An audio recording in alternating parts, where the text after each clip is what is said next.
just wanted to kind of recap the past year.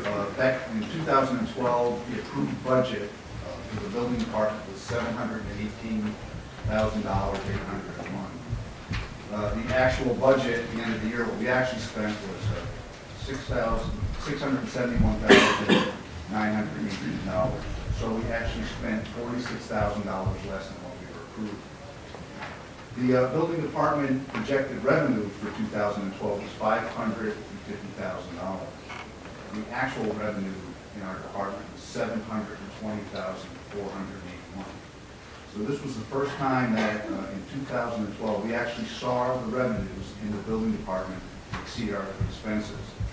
So if you take the revenue minus our expenses, the building department actually had a profit last year of $48,563.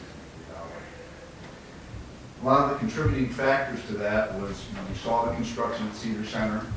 We saw the Walmart begin at Euclid Commons. We had the Get-Go, and currently under construction right now is Aero Control Decks. So a lot of those were major factors in our revenue. We've also had an increase in the rental collections and fines. That brought in over $292,000. We've continued with our foreclosure and filing fees, which is a little over $20,000. And last year for our vacant property registration, that brought in $79,000.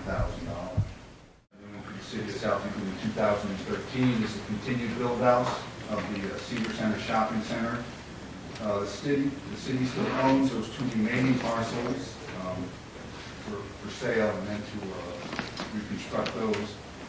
Euclid Commons is currently under construction. As I said earlier, a lot of the permanent revenue came in from Walmart, but we only collected a portion of that in 2012. As the building gets built out, we'll be collecting the other portion of all the mechanical, HVAC, and plumbing permits for that project as well. And in Euclid Commons, we actually have one of the out parcel buildings, which should be up before us in a few weeks. And talking with First Interstate, we should see the parcel just to the south of Walmart also potentially have construction this year as well. We're also currently right now looking at the Cuyahoga County Public Library. We slowly started that process, and so as we get towards the end of the year, we should have a library under construction. And we're also currently working on the remodel of the True North gas station on Cedar and Green. So all of these will be revenue streams for the city over the course of this year. As far as staffing, in 2009, our department was actually at that time at 12 full-time employees. In 2010, that number dropped down to 10 full-time employees. And since then, there has been no increase in the number of employees in our department. Last year, we did lose 3 inspectors. They left the city behind creating jobs elsewhere, but we did replace those inspectors. Currently, we do have 1 employee that we are aware that they're potentially looking at employment in another community. If that person does leave, we're just going to keep that position open and not hire. So with that.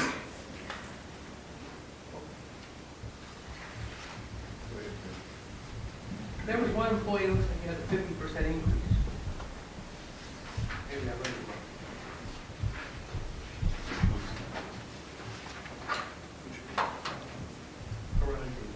So like 31,200, the budget was 46.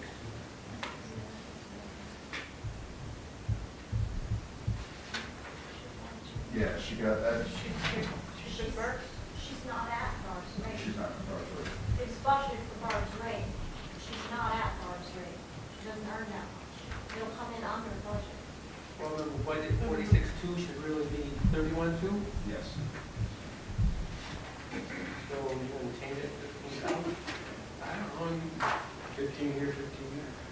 I mean, a few minutes ago you said you came in under budget. So it's a typo, clarify.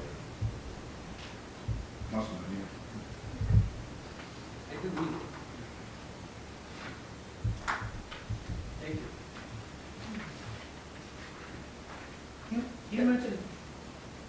You mentioned the value of the construction, which is commendable. I mean, I'm sure everybody's excited about that.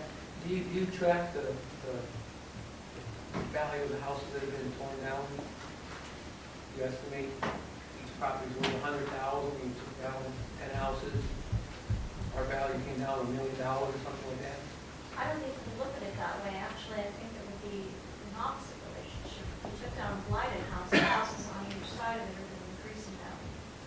blighted, it's worth very little, but before blight, you know, it was a viable property, you know, paying a few $1,000s in taxes. I mean, if we're trying to manage it, we want to manage the increases as well as going down. If it's blighted and you restore like the house on Linnell, you know, that's a net gain, but, you know, how many properties are really level, you know, that don't have the tax value, you don't have the municipal tax value. I'm just asking if somebody's tracking this. No, Before they were taken down, what kind of value did they have? a Zero? negative equity, because they weren't paying taxes. Okay. So So I now think, they're you know, still not you're paying looking that. at an opportunity now to resell those parcels and, you know, get things back from rough use, so I think. Oh, wait. There's a study being conducted right now, the Thriving Communities Institute studying demolition and its, you know, what it does to enhance around property values.